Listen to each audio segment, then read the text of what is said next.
Kasako Media, tunaangazia maisha, tunaandika kesho.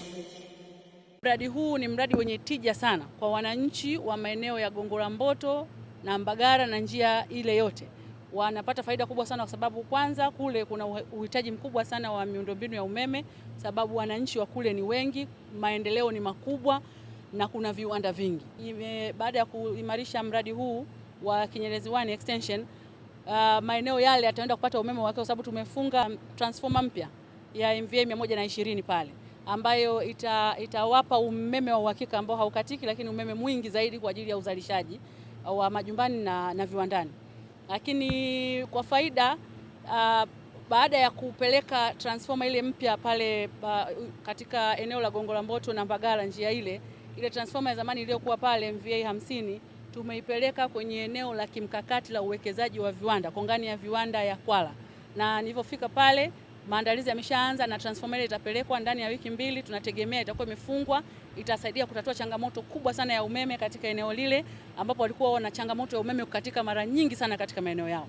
Kwa hiyo serikali yetu iko kazini, hatujalala. Uzalishaji wa gesi huko wa kutosha, mitambo yote inafanya kazi na tumejionea mitambo mingi ambayo iko kwenye ukarabati, vifaa vimeshafika na vinaendelea kufungwa. Dar es Salaam idadi ya watu inaongezeka. Kwa hiyo miundombinu lazima iboreshe siku kwa siku kuendana na uhitaji uliopo.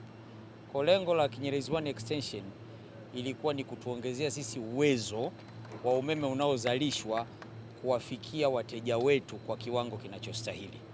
Ndio maana tukawaongeza transformer Kinyerezi penyewe kubwa zaidi MVA 175, transformer 2, Gongo la Mboto na Mbagala MVA 120 kwa ajili ya kuwawezesha wateja wetu kupata umeme wa uhakika. Tunamshukuru sana Mheshimiwa Rais kwa investment na umeme tayari Kinyerezi 1 extension inatumika. Bali za kukatika umeme zimepungua. Tukikata ujue tunatengeneza, tunaboresha kama tulivyokuwa tunaboresha. Lakini mambo ni mazuri, Mheshimiwa Rais amewekeza vya kutosha.